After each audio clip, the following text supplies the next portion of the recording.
a real treat to restore, but it's also essential. I mentioned 4 of the elements that are so important in any home practice, which are to make the spine more supple, undulate the spine, to send the shoulders back because they're often forward, to free up the hips because we sit a lot, right? And then it's also really important that we invert in some way or another, unless there is something going on with you in terms of high blood pressure, eye issues, or maybe you're on the first few days of your menstruation, or maybe you're pregnant. If that's the case, you're not going to go into the practice that we're about to do. Instead, you will take your blanket in this fashion, nice and long, and you will bring your legs into Asper-Contant, like so that your feet are touching each other, and you bring the blanket around to support the thighs so that you're not pulling on the hem, on the inner groins. You're not pulling in any way. You're not stretching anything when you're doing restorative. You're just being receptive. And so you put yourself in a shape that's not requiring anything from you. And then from here, you can come down on your forearms. Tuck the tailbone a little so to create some space for the lumbar. And then before you're taking your head down, bring your hands like so to the base of the skull and really lift there. Really lift, free up the shoulders. And then bring yourselves back down. And the arms can be open, the armpits open. And then if you do have that eye cover, then you use it there. Okay? So that's for those of you who are not inverting today. So our restorative pose today is an inversion. So what to me is the 5th essential element to a home practice. Now you can keep that blanket like this, or maybe fold it once more. Those of you who can handle a little bit more of an arch might feel really happy about this. But you always have the option. If it feels like it's too much, again, pulling or pushing in any way, then open it up to something that gives a little bit of a lift right in the lumbar area, but not too much, so that you can be inverted. The head needs to be slightly lower than the heart in order for it to be an inversion. Inversions are amazing because they're working the cardiovascular system, the endocrine system, the lymphatic system, and the nervous system. So they're really powerful, must be included in our practice, provided it's appropriate for us, right? So you're going to take that blanket, I'm going to do it the highest fold. You're going to take it not to the wall, but maybe something about this distance, yeah? So far enough from the wall that if your hamstrings are really loose, you can have your legs up against the wall, but you can still have a tilt of the pelvic floor going down. I'll demonstrate just now. So you're sitting as close as you can to the wall. And then from there, you're going to place your buttocks on top of the prop, and then walk yourselves back down gently, with the head being the last thing. Tuck the head in. Remember what you just did with the hands. And then from here, firm up your feet onto the wall, lift up and adjust that prop. The prop needs to be well adjusted in order for it to feel appropriate. Yeah? Otherwise, if it's tilting in one way or another, you're not going to feel safe to release. Then from here, you take the legs all the way up. The arms can be in this cactus-like shape, that's fine. It can be open like this, whatever serves you best. The idea is that the fronts of the shoulders, again, same theme as we've been going along, they drive back. The back of the neck is long. If you need to place your hands there for a moment, do. The eye cover is here for you to make things dark, but don't go there just yet. I want to show you something first. If your feet start tingling, for example, then you can bring your legs into Asper-Contant, just as we did a moment ago. Yeah? And if your hamstring's tight, then all you need to do is bend your legs again and just shift back a little further. Yeah? So you give yourselves all the space that you need to be free here. And then before you start to come out, since you have your attention now and I won't then, you bend your legs again, you lift up the hips and you send that prop forward a little bit so that as you bring it back down, the tailbone can tilt up. So now we're doing the opposite of what we've been doing. We're going into flexion. Yeah? And then from there you can just place your hands on either side of you and just stay there for a little while. And if none of this feels right or appropriate, just roll on over to the side.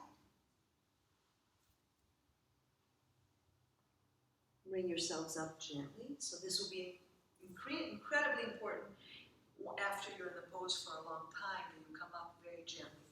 You can just lie down in Shavasana, yeah, using the blanket for your head.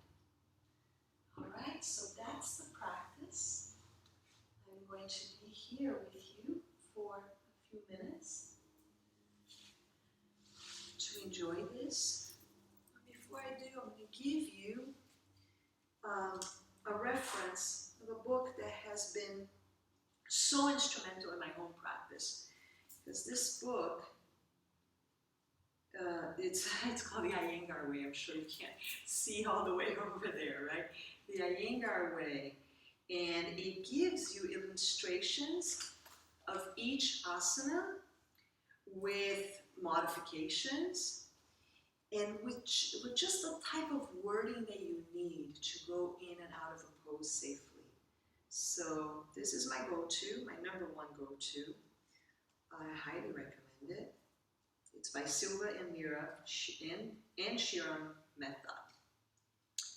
They are demonstrating every pose and taking you also through the understanding of the 8 limbs of yoga. So it's a good read for that as well. But as you continue to be in your restorative pose, I'm going to leave you with a little reflection.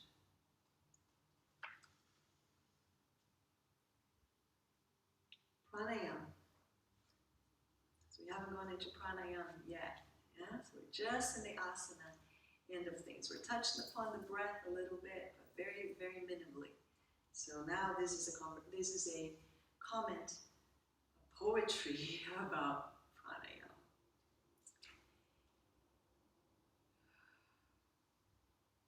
Pranayama is a subtle, precious gift.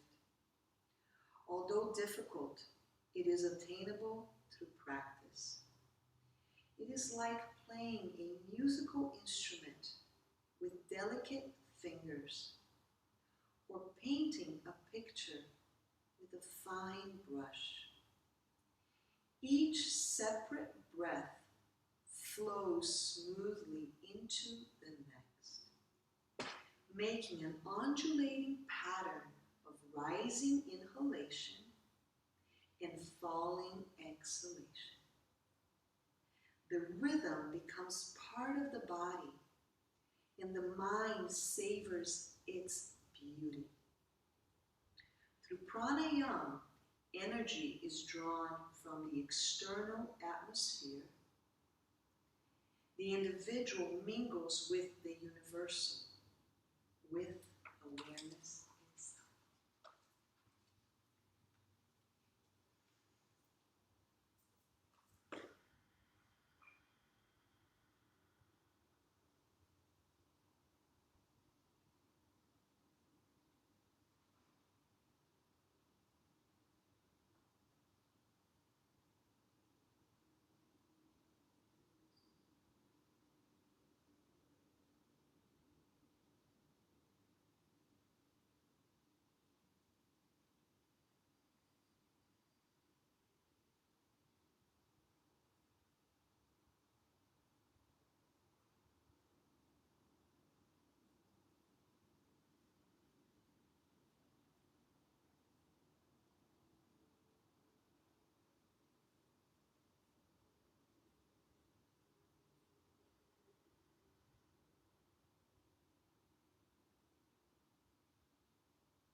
Surely I would like to leave you here, continuing with your practice. practice for at least another 5, 10 minutes or so. 15 minutes of Viparita each day is tremendous practice that will have a lot of wonderful gifts to give you. But don't take my word for it. Test it out for yourself. Those of you who are ready to close with me, then I'm going to invite you to lift up from the blanket, shift your hips forward a little bit so that you go into that flexion, drawing the knees in towards you, and just taking a moment there.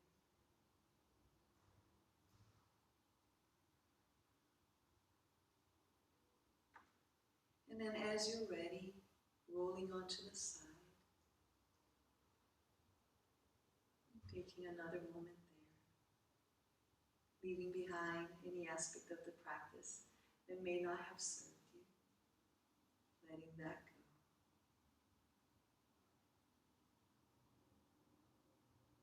And then using that top arm to bring yourselves up into a seated position as you're ready.